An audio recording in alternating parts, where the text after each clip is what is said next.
Terkadang kami maksudnya perwakilan. Contoh, seorang bupati mengatakan kami yang bangun masjid itu, padahal tukang yang bangun setengah mati. Dia cuma apa namanya, lihat-lihat saja. Paham? Gitu maksudnya. Allahu Rabbi wal Islamu dini wa Muhammadan Rasulullah. Bismillahirrahmanirrahim. Assalamualaikum warahmatullahi wabarakatuh. Halo semua, jumpa lagi dengan The Hafiz Channel, di mana iman dan pengetahuan bertemu. Jadi pada video kali ini The Hafiz telah merangkum beberapa pertanyaan yang pernah disampaikan oleh jamaah di kajian Ustadz Dr. Firanda Adireja MA Hafizahullah.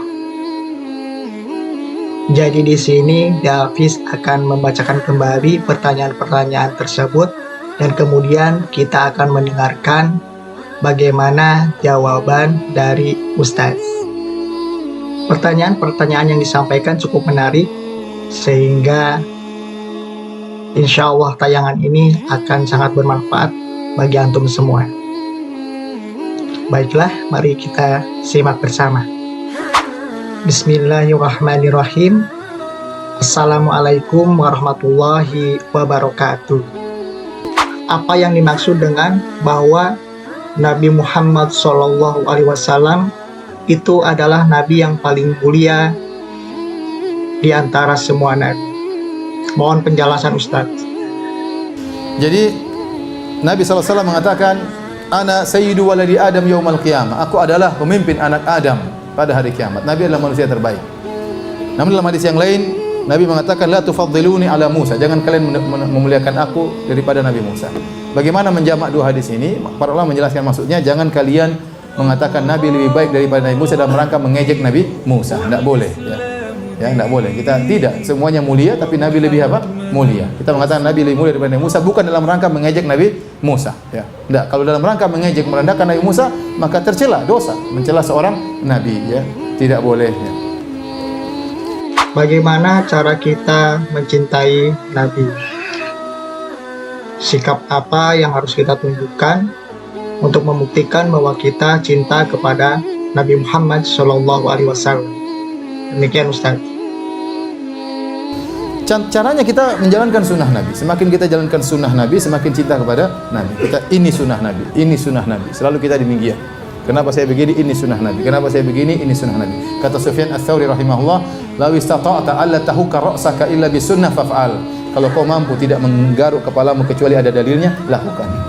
Artinya tidak ada dalilnya, silakan garuk saja. Tapi kalau bisa setiap yang kau lakukan ada dalilnya. Begini, kenapa? Nabi begini, Nabi begini. Maka semakin kita menjalankan sunnah Nabi, maka semakin kita cinta kepada Rasulullah sallallahu alaihi wasallam. Mohon maaf ini agak lucu mungkin Ustaz ya. Pertanyaannya adalah, apakah Nabi dan para sahabat itu berolahraga Ustaz? Nabi tiap hari olahraga ya, jalan sana jalan ke sini ke masjid, perang jihad, ya olahraga nggak berhenti. Tapi maksud antum kalau jogging ya, saya nggak pernah dapat hadis ya, kecuali Nabi pernah lari sama Aisyah radhiyallahu taala anha ya. Jadi Nabi, kehidupan mereka sahabat dahulu membuat mereka tetap selalu apa? Berolahraga. Mereka jangan dibayangkan seperti kita ya. Mereka setiap hari jalan, setiap kali gerak, mungkin pegang onta, pegang kuda, ini semua butuh apa? Butuh energi. Ya, maka meskipun tidak usah latihan, mereka sendiri sudah apa? Berolahraga. Ya, mungkin mereka punya latihan khusus seperti berenang, mana mungkin ya. Tapi secara umum hari-hari mereka berisi dengan olahraga. Jadi kalau kita tanya, Ustadz Nabi setiap hari jogging, saya nggak tahu dalilnya. Setiap hari treadmill belum ada waktu itu. Tapi Nabi kehidupan dia mengkonsekuensikan dia selalu dalam kondisi apa? Bergerak, ya, kondisi bergerak. Terkait dengan keterangan atau hadis bahwa Rasulullah tidak pernah mencela makanan, sehingga ketika pada suatu ketika Rasulullah disajikan santapan berupa daging dari hewan melata di padang pasir oleh salah satu sahabat, Rasulullah tidak memakannya. Dan ketika ditanya, Rasulullah menjawab beliau tidak mencela, tapi beliau mengalihkan dengan jawaban yang lain, atau beliau menjawab kira-kira bunyinya adalah ini tidak ada di kampungku. Nah, bagaimana mengaplikasikan hadis ini di dalam kehidupan kita sehari-hari, Ustaz? Misalnya di kehidupan rumah tangga kita, ketika istri sudah menyajikan makanan atau santapan, namun kita tidak menyukainya begitu, dan kita tidak memakannya. Nanti giliran kita ditanya oleh istri, bagaimana jawaban kita dan bagaimana kita menyikapinya. Demikian Ustaz, mohon penjelasannya. Jadi istri sudah kasih makanan, terus istri ditanya, gimana? Kenapa nggak makan? Apa jawaban kita? Tidak ada di kampungku. Ini semua di kampung ada, nasi, tempe, kangkung. Ya antum carilah kata-kata yang baik ya. Ya lagi apa atau bilang aja enak tapi bagaimana? Ya susah memang kalau menerapkan hadis Nabi, susah ya. Itu susah. Ya, mungkin kita tidak bisa. Ini tidak haram mengomentari, tidak. Ini hanya menjelaskan tentang bagaimana tingginya budi pekerti Nabi SAW. Sampai makanan pun tidak pernah beliau celah ya. Tapi kalau antum sedang sayang, masya Allah makannya enak tapi kurang garam, ya bisa aja ya. Kok lebih enak yang kemarin sayang, ini ada ya bisa aja. Yang buat sayang tidak tersinggung ya. Di dalam Al-Quran seringkali kita menemukan terjemahan kami menurunkan Al-Quran, kami menjaganya, kami dan sebagainya. Apa yang dimaksud dengan kami di sini, Ustaz? Jadi kami dalam bahasa Arab bisa artinya pengagungan meskipun yang berbicara satu. Ya, sebagaimana bahasa Indonesia, kita juga terkadang mengatakan apa? Kami. Maksudnya apa? Saya sendiri, kami yang ini, padahal maksudnya saya satu orang. Jadi kami tidak berarti harus banyak orang. Yang kedua, ini yang pertama. Yang kedua, terkadang Allah menyebutkan kami, maksudnya malaikat. Maksudnya malaikat. Contoh, Allah berfirman dalam surat Al-Qiyamah, "Fa idza qara'nahu fattabi' Qur'anah." Kalau kami bacakan Al-Qur'an wahai Muhammad, maka ikutilah. Yang baca siapa? Malaikat Jibril. Yang mentalkin Nabi, mendikte Nabi Al-Qur'an siapa? Allah atau malaikat Jibril? Malaikat Jibril. Tapi Allah mengatakan, "Fa idza qara'nahu." Kalau kami bacakan Al-Qur'an, ikutilah wahai Muhammad. Ini dalil bahwasanya kami di situ maksudnya apa? Malaikat, ya. Ya, malaikat, ya. Demikian juga dalam ayat yang lain, misalnya Allah berfirman, walaqad khalaqnal insana wa na'lamu ma tuwaswisu bihi nafsuhu wa nahnu aqrabu ilaihi min hablil warid idh yatalaqqal mutalaqiyani 'anil yamini wa 'anil shimali qa'id ma yalfidhu min qawlin illa ladayhi raqibun atid. Sungguh kami telah menciptakan manusia, ya. Dan kami telah mengetahui apa wa na'lamu ma tuwaswisu bihi nafsuhu, dan apa yang dibicarakan oleh jiwanya kami tahu. Kemudian kata Allah, wa nahnu aqrabu ilaihi min hablil warid, dan kami lebih dekat kepada dia daripada urat nadinya. Kami lebih dekat. Kami di sini maksudnya apa? Kata para malaikat. Karena setelah itu Allah berfirman, "Idz yatalaqqal mutalaqiyani." Tatkala dua malaikat tetapi dalam bentuk pengagungan, dan ini juga digunakan dalam bahasa Indonesia. Kita bilang kami, terkadang kami lebih hebat daripada segera mengatakan saya, ya, lebih penghormatan kami, atau kami di situ maksudnya adalah anak buah Allah, yaitu para malaikat. Dan anehnya sekarang sebagian non muslim mengkritiki orang Islam dari sisi ini. Tuh Allah bilang kami, berarti Allah juga apa? Berbilang. Padahal orang-orang Arab dahulu, Abu Jahal, Abu Lahab yang pakar bahasa Arab, tidak pasti ini, paham? Karena mereka tahu bahasa Arab, kalau kita seorang mengatakan kami, itu tidak mesti berbilang. Terkadang kami maksudnya perwakilan. Contoh, seorang bupati mengatakan kami yang bangun masjid itu, padahal tukang yang bangun setengah mati. Dia cuma apa namanya? Lihat-lihat saja, paham? Gitu maksudnya. Apa benar ada keterangan atau hadis yang menyebutkan bahwa Rasulullah wafat di pangkuan Fatimah? Mohon penjelasan, Ustaz. Enggak benar, ini hadis dustanya orang Syiah. Nabi meninggal di pangkuan siapa? Aisyah. Ya, Nabi SAW dirawat oleh istri-istrinya. Sampai akhirnya di menjelang meninggal Nabi mengatakan, "Aina ana godan?" Besok saya dirawat di mana? Besok saya dirawat di mana? Yuridu yauma Aisyah. Nabi ingin dirawat di rumah Aisyah. Akhirnya istri Nabi yang lain paham. Mereka mengorbankan jatah nginap mereka, semuanya diberikan kepada Aisyah. Kenapa? Nabi lagi sakit parah dan Nabi ingin dirawat di rumah Aisyah. Sampai akhirnya Nabi meninggal di pangkuan Aisyah radhiyallahu taala anha.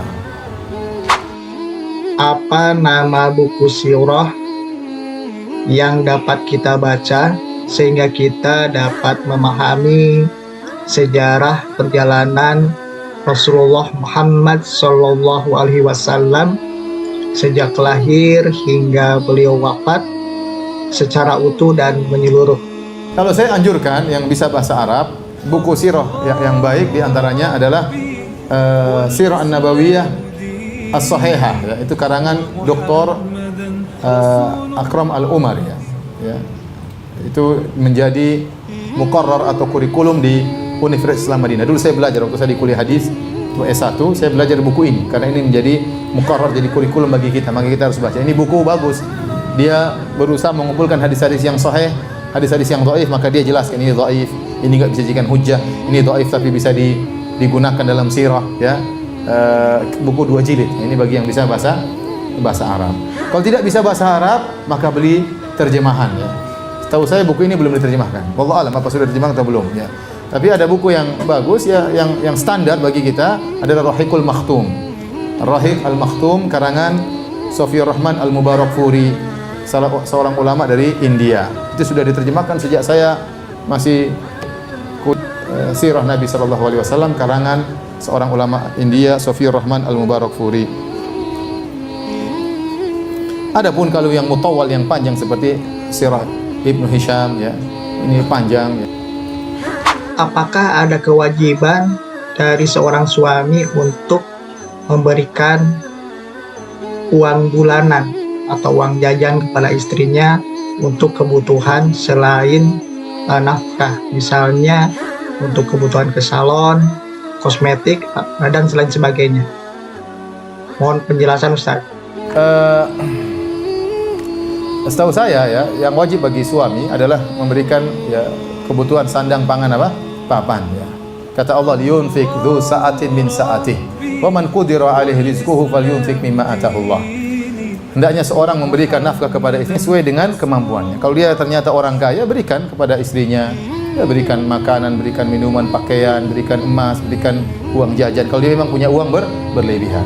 Tapi kalau ternyata memang rezekinya sempit, maka kata Allah, falyunfik mimma atahu Allah, maka dia berikan sesuai dengan kemampuannya, ya. Seorang suami yang baik tentunya memotivasi istrinya untuk berbakti kepada kedua orang tuanya, maka dia sisihkan uang untuk diberikan kepada mertuanya. Tentunya itu yang terbaik, ya. Tapi kalau dikatakan wajib, saya tidak berani mengatakan apa? Wajib, ya.